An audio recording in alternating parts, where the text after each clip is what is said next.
From Pacifica, this is Democracy Now! We're facing a very dangerous world, and we have a president now who unbelievably has decided to shrink the size of the military, who unbelievably has said for the first time since FDR, we're going to no longer have the capacity to fight 2 wars at a time. In both presidential debates in New Hampshire over the weekend, Republican hopefuls bash President Obama's plans for the Pentagon. We'll speak with Bill Hartung, author of Prophets of War, about how the Pentagon budget is still higher than last year of the Bush administration. Then a year ago in Tucson, Congressmember Gabby Giffords was critically wounded in a shooting that killed 6 and left 13 others injured. We'll speak with a survivor of another shooting, Virginia Tech, that left 32 people dead. Colin Goddard has been working tirelessly for gun control ever since. It took me about 2 years for me to get to the point where I could share my story and be involved in the gun violence prevention movement. You know, anytime something crazy like this happens to you, no matter what it is, you try to figure out why and how. Then what happened to Private Danny Chen in Afghanistan? Private Danny Chen is not coming home. What happened to Danny? On October 3rd, my cousin, Private Danny Chen, was found dead in Afghanistan, but he did not die in combat. Private Danny Chen's family is demanding answers about their son's alleged suicide in Afghanistan. Now the Pentagon's revealed new details that show he was abused on an almost daily basis. We'll look at allegations of racist hazing. All that and more coming up.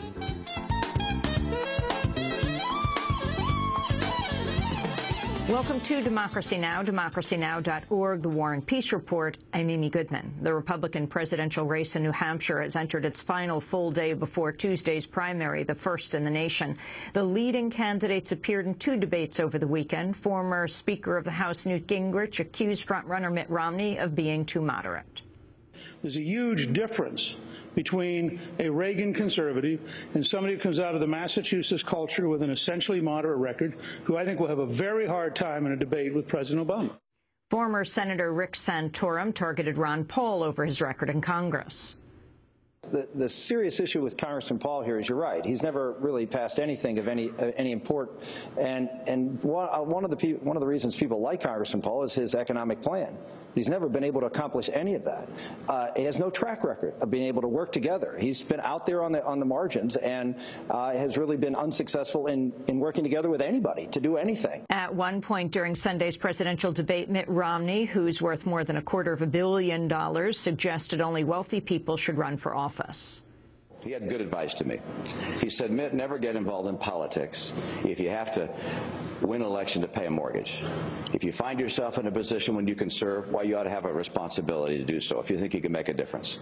Meanwhile, Mitt Romney's record heading up the private equity firm Bain Capital is coming under increasing scrutiny. On Sunday, Newt Gingrich accused Romney of looting the companies bought out by Bain. The article apparently outlined in detail that Bain Capital acquired a company, in essence looted it, and then laid off 1,700 people. Now, if that's accurate, and if there are 3 or 4 or 5 examples like that, I think that's troubling. I don't think those of us who believe in free markets, and those of us who believe that, in fact, the whole goal of investment is entrepreneurship and job creation, would find it pretty hard to justify rich people figuring out clever legal ways to loot a company, leaving behind 1,700 families without a job. In other campaign news, the billionaire casino mogul Sheldon Adelson has given $5 million to a pro-Gingrich super PAC called Winning Our Future. While individual donors are barred from giving more than $2,500 to a candidate, they can give unlimited money to independent groups known as super PACs. Adelson had previously given more than $7 million to Gingrich's former PAC, American Solutions for Winning the Future. Adelson's the owner of Israel's largest daily newspaper and a close friend of Israeli Prime Minister Benjamin Netanyahu. He's worth more than $21 billion.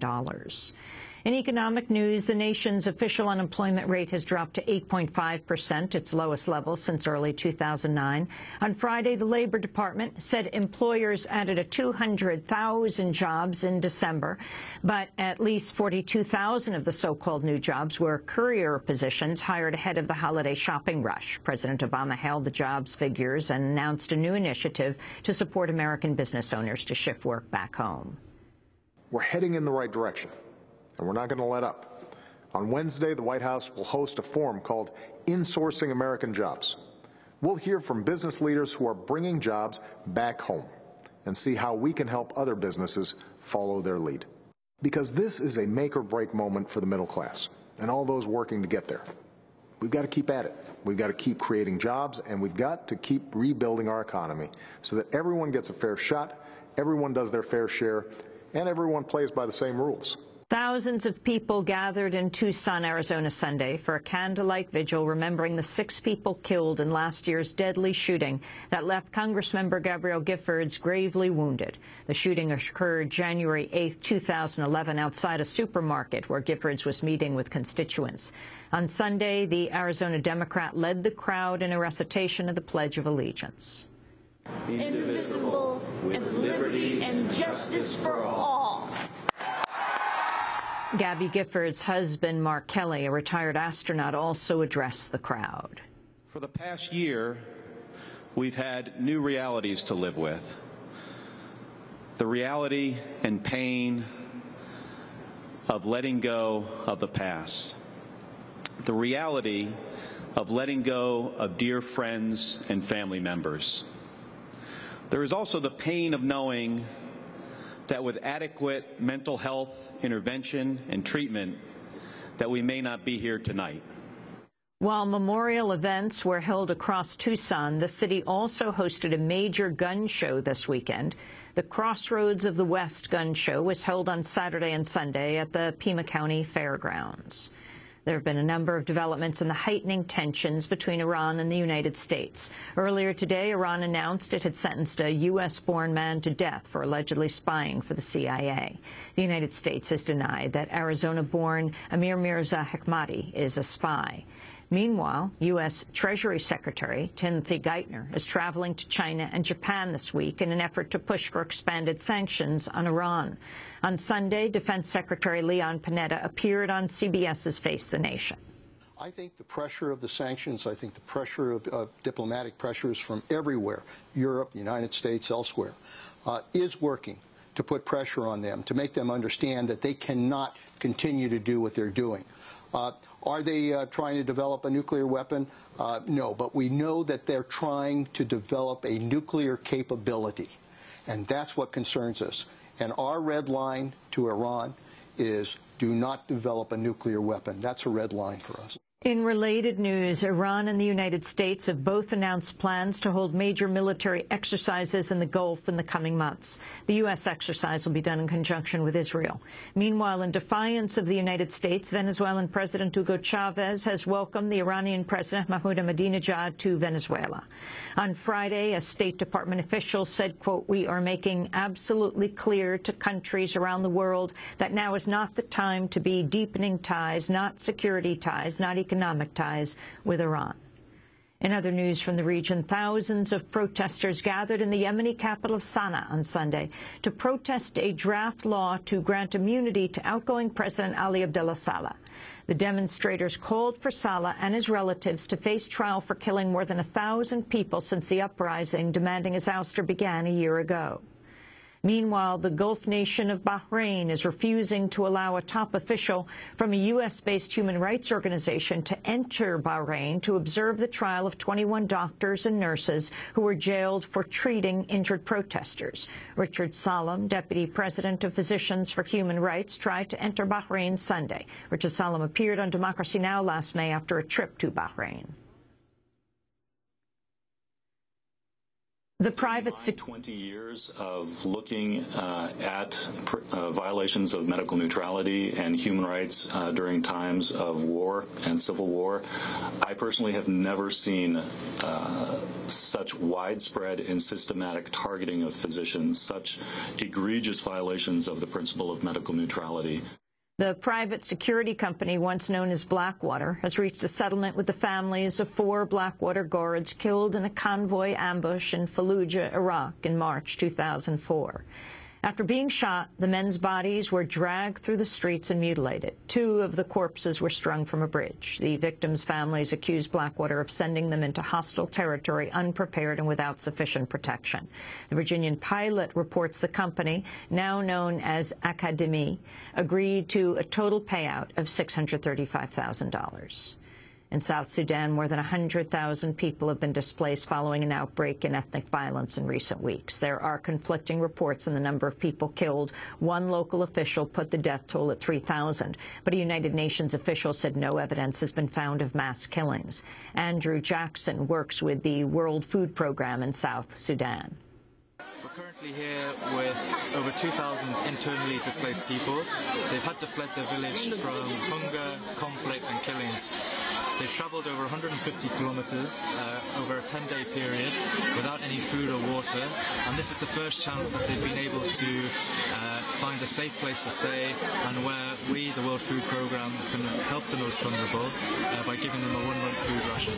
More than 10,000 protesters rallied in Lagos, Nigeria today, one day on the first day of a general strike to protest soaring fuel prices and decades of government corruption in the oil-rich country. The strike has been backed by two major unions as well as Occupy Nigeria. The strike has shut down schools, banks, shops and businesses in Lagos and other cities. At least one protester has been reportedly shot dead. A Texas teenager who was mistakenly deported to Colombia despite being a U.S. citizen, has been reunited with her family. 15-year-old Jacadrian Turner was deported last May after U.S. authorities mistook her to be a Colombian national. Turner's ordeal began when she gave police a fake name when she was arrested for shoplifting. She was deported even though her fingerprints did not match and she spoke no Spanish. Ray Jackson is an attorney for the family. Family's ecstatic. We're happy to have their daughter home. We are planning to get some rest, planning to do what we can to make sure that she's able to get back to living a normal life. Respect those wishes. We're going to take a few days and then we plan to make a statement and proceed forward. But we're so happy and we're ready to get her home. We're happy to have her back. In media news, MSNBC has suspended the right-wing commentator Pat Buchanan following the publication of his book, Suicide of a Superpower, and his appearance on a white nationalist radio station. ColorOfChange.org and Credo Action launched a petition drive last year to have Buchanan fired because of what one petition described as his, quote, xenophobia, bigotry, and hate speech. In his new book, Buchanan writes that the, quote, European and Christian core of our country is shrinking, which is damaging the nation, quote, ethnically, culturally, morally, politically. One chapter of the book is entitled The End of White America. In New York, an occupation of a vacant home has entered its second month. Community organizations, church groups, and Occupy Wall Street protesters took over the property on December 6th during an Occupy Our Homes action to reclaim foreclosed homes from bailed-out banks. The home is located in Brooklyn's East New York neighborhood, which is marked with high rates of foreclosures and abandoned property. Alfredo Carrasquillo says he hopes to inspire similar actions across the country. When I was going through the shelter with my kids and their mother, and we decided we didn't want to go through that no more, and that's why I wound up couch hopping, because I didn't want to go through that experience anymore. And I didn't want my kids to have to go through that experience anymore. So I came to this point where I jumped on this opportunity, and I wanted to make it a national movement to help all the families that are homeless and dealing with this situation that I had to deal with. The next steps are to be moving more families. Hopefully do a large movement of multiple families into homes, which is the potential next step that we're working towards. The word Occupy has been chosen as the word of the year of 2011. The selection was made by linguists at the American Dialect Society. And finally, in South Africa, the African National Congress, or ANC, is celebrating the 100th anniversary of its founding. The once-banned ANC led the struggle that finally ended apartheid white minority rule in 1994 when elections ushered in a multiracial democracy. Participants in the weekend festivities included the Reverend Jesse Jackson. So the whole world said no to apartheid. South Africa's greatest strength, frankly, was not its resources of gold and diamonds, but its moral authority. South Africa convinced the world to end a regime that was inhumane.